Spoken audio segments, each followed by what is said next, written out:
inshallah, breaking of the fast.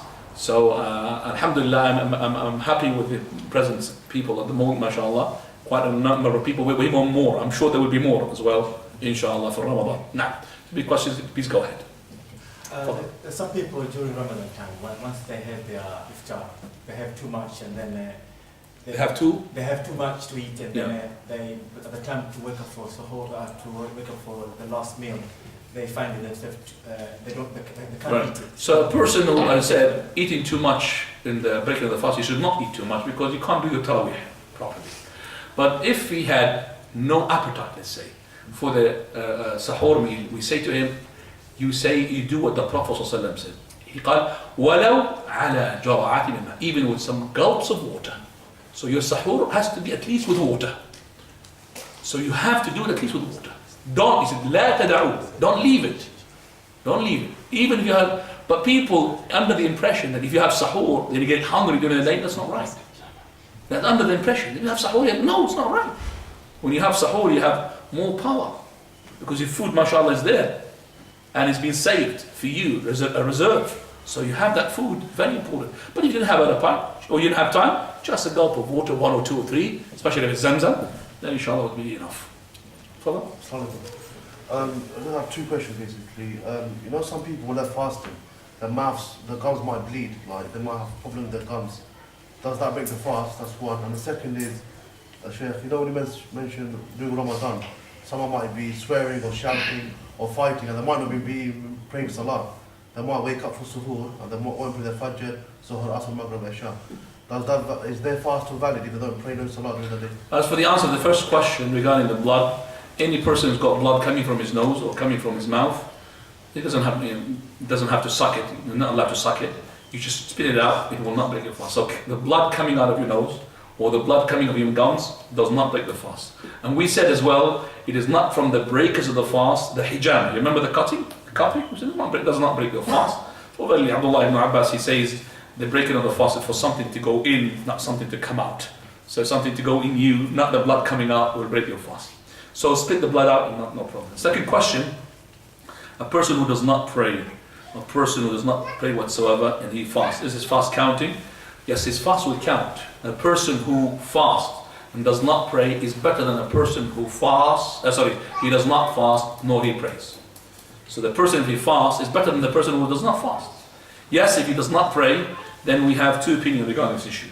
The scholars who say that the person who does not pray out of laziness is a kafir, then the fasting will not be beneficial to him. But if he adapts what we believe is correct, that is, if he does not pray out of laziness, he's an evildoer, a wicked person, but he's still a Muslim, then he's better to stay to the fasting, because the fasting, I'll tell you something which is my experience. I don't know if you're going to agree with it or not, it's up to you. But I have seen lots of people who fast do not pray. But I have never seen yet a person who prays but doesn't fast. Now you could contradict me with that. You understand what I said? I have seen so many people, they fast but they don't pray. But I've never came across a person who prays but he doesn't fast. He doesn't fast out of laziness. I know. And that is why I say when the person does not fast, that means he does not pray already, and that means he's far away from the religion. You find him does not even like the religion. But the person who does not pray and he still fasts, he's still smelling him religion, subhanAllah. Still smelling him that he likes the religion, but he's a bit lazy for that. He's lazy, I'm not going to say a bit lazy, he's lazy for the prayer, which is a crime, but still means that he's still got Islam in his heart. But the person who does not pray or fast, and these people are far away from Islam. I'm not going to say he's kafir, remember. Now. Yeah, there's a question from this. What I see that the prayer is the second pillar of Islam, and fasting is the third pillar of Islam. Of course, both are pillars, but prayer is a lot more important, and I can't understand one who fasts and doesn't pray. Yeah. Well, I can understand, but this is, we don't say to the person who does not pray while he's fasting is like a shepherd without a stick. In Arabic we say, الصائم بلا صلاة كالراعي بلا عصا. We don't say that, that's not really true. But we say to the person, if you are fasting, usually the people who fast in Ramadan, they come to the prayer in Ramadan only.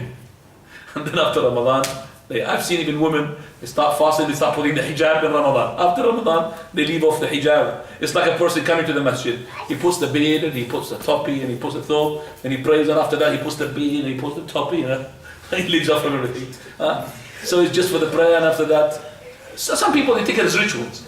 So we want to help those people who fast and do not pray. We try to grab them in the month of Ramadan and tell them about the prayer, and inshallah Allah give them guidance. I think you can ask them about the question. You want me to? Yes. It's a long one. It's out of Ramadan. It was a conversation between me and one of my friends. So he didn't like that.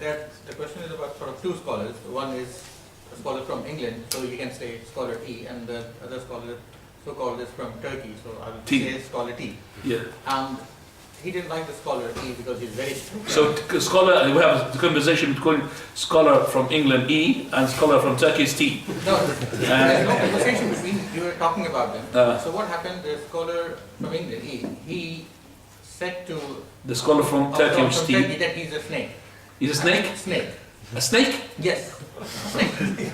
So I said, well, okay, this is too much. I like that scholar E. I said, okay, fine, let's find out, let's investigate. So we investigate, we put on the YouTube, and the scholar, he was saying that this scholar, so-called, this person is saying that if you go to the graveyard, and when Mulkar and Nikki will come and they'll ask the questions, those 3 questions, and the other after, I will help you in those 3 questions. Did you see that in the internet? He says it. I saw that on the YouTube, that this is saying that, that's what he does. And I said, if that is correct, that's a very, very dangerous thing. And then we went further. So it was correct. So I'll say something more. Then what I did, I said, this is what the scholar E said. But let's find out something more about the scholar T. And we went further and we found a person from newspaper or something taking interview, and he said something more. He said, now I'm 80 years old and there are so many things. The prayer is not necessary for me. I can't, I can swear, I can do this and that. Wow, it's level. And I just said, and I said that It's above us. Rasulullah, the best of the creation is Rasulullah Sallallahu Alaihi Wasallam. Even he never said that he will come and help us. It's up to our iman whether we'll be able to give the answers for those 3 questions or not. The only way he will do shifa'ah, when Allah Subhanahu Wa Ta'ala will allow him. So I said that statement from the scholar T is very close to shirk. Is that snake's nazm? Yes. E snake, whether. Yes. Is that the scholar E is Bilal Phillips? Yes. Okay. It's correct in saying that, by the way. Yes. So my snake nazm is a snake's nazm. A'udhu billah. He said more than that. But anyway, a person who's going to be questioned in the grave, those questions, it reminds me of some people. They have another belief similar to this. There is a person I know that he's from Kerala. Kerala is in a southern part of India. People are very clever, comes from there. They are a town which is either, mashallah, on the Salaf manhaj, or they are Hindus. There's nothing in the middle. Hindus or Salaf. But there are some people who are not Hindus on the Salaf, something else. When they die, and the doctor said, when they die, what happened? He's a Muslim. When they die, when he is in the grave, they bring a bottle. I don't know if it's a plastic or a glass. I should ask him actually. A plastic or bottle is a bottle which is transparent. You could see what's inside it. And inside it they put a piece of paper. And the piece of paper is like this, wrapped around the bottle. Okay, like that, inside the bottle. Okay, the bottle is empty, remember. And in it, it says, it's in front of the person who's dead. What is dead is that. In it, if they ask you who's your Lord, say Allah. If they ask who's your Prophet, say Muhammad. If they ask you what's your book, the Quran. If somebody told me, I would didn't think that was a joke, but it's my friend, he's a doctor. And imagine the dead person. That means, subhanallah. So these people, they know about technology, like Bluetooth, Bluetooth, you could communicate with him underneath. These people are naive. So, snake nazm. I'm not going to go into the subject of his own. My question Let me just. If somebody believes that is taking him very close to shirk. Yes, of course. Yeah, but I'm not going to judge on people. We judge upon this statement. These statements are shirk and kufr. But if the person mushrik and kafir and he says la ilaha illallah, I can't say takfir unless there are scholars that say this kafir. Yeah. Yes, there are some people say that I'm above, I could really swear, I could do whatever I like, I don't have to pray. Well, yeah. What is the ruling of praying tahajjud during Ramadan in the masjid? What is tahajjud here? The word tahajjud, is that late night prayer or something? Yeah, no, but because the word is being used sometimes wrongly. You know, the witr, which is the number of rak'at they pray, which is witr odd number, which is we pray them normally 11 rak'at. Yes, 11 rak'at. So this 11 rak'at, if you pray them at the beginning, they are called witr, they're called salat al-layl, and the people call it not the sharia, salat tarawih. Tarawih is not coming from book and sunnah. Tarawih means relaxation, every 2, 3, 4 rak'ah you relax, that's what it means, tarawih. But it's called salat al-layl or the witr or al-qiyam. But if you delay this 11 rak'ah late night, it becomes called tahajjud. But people think the witr is different from qiyam, different from tahajjud. It is not. It's one name to one single issue. But that issue, if you pray that prayer, if you pray during the last third of the night, it becomes tahajjud. The beginning of the night, it becomes qiyam. And both of them, qiyam, tahajjud, salat al-layl, al-witr, all of those names mentioned in the book of the sunnah. But if you think they're going to be praying 11 rak'ah, qiyam, and then another 11 rak'ah tahajjud, that's a bid'ah. It's not from the sunnah of the Prophet ﷺ. And also, we tell the people, the brothers, that you should be one witr in the masjid, not two witr. The witr in the masjid. And I'll also say that as well, very importantly, that the person, when he comes to the tarawih, at the beginning of the prayer, the imam has no right to delay the witr until the tahajjud, because there are people that can't do it. So he has to pray his full 11 rak'ah with the witr at the time which is suitable to everybody, because nobody can come on the tahajjud. And it strikes me very hard that those people come to the tahajjud, they don't come to the fajr prayer. True or not? True or not? You find them come to the tahajjud, 2 hours later they come to the fajr. MashaAllah. For tahajjud, which is more important? Fajr is important. More than the tahajjud. Come to the tahajjud and don't come to the fajr prayer. So this tahajjud is actually ijtihadun fil bid'ah. So we say to the person, you're not allowed to delay the witr rak'ah, the single rak'ah to the late night. You have to pray the witr, and then the person, the Prophet said, Man salla ma'al imam hatta yansarif, kutiba lahu qiyamu layla. He who prays behind the imam until he finishes his prayer, he's like praying the whole of the night. That means, if you finish your witr with the imam, and there's another person who's praying at home or praying in the masjid, non-stop until dawn, he might be equal to that person who finished with the imam. So which is better? To pray behind the imam and finish and go home and relax and sleep, or just to be praying all night and you make it adding on top of the 11, and the Prophet of Allah did not do it on top of the 11. Stick with the sunnah, ya akhi.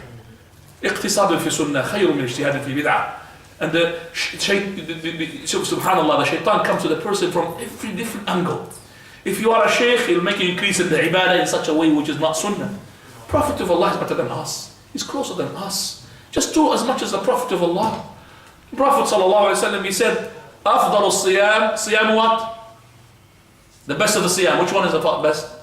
Prophet David. Prophet David. Is David's name? Dawood, yeah, David. I don't know David. I don't know Jesus. Prophet Dawood. The best of fasting is the fast of Dawood. He used to fast a day and break the other. I'm asking, did the Prophet of Allah fast the fast of Dawood? No. Was he capable of fasting the fast of Dawood? Yes. So yeah, if the Prophet of Allah, he's the Prophet of Allah who makes istighfar 100 times a day. Compared to, we used to count for him 100 times. The ones who used to count for him 100 times when he was with him, but he's not with him 24 hours.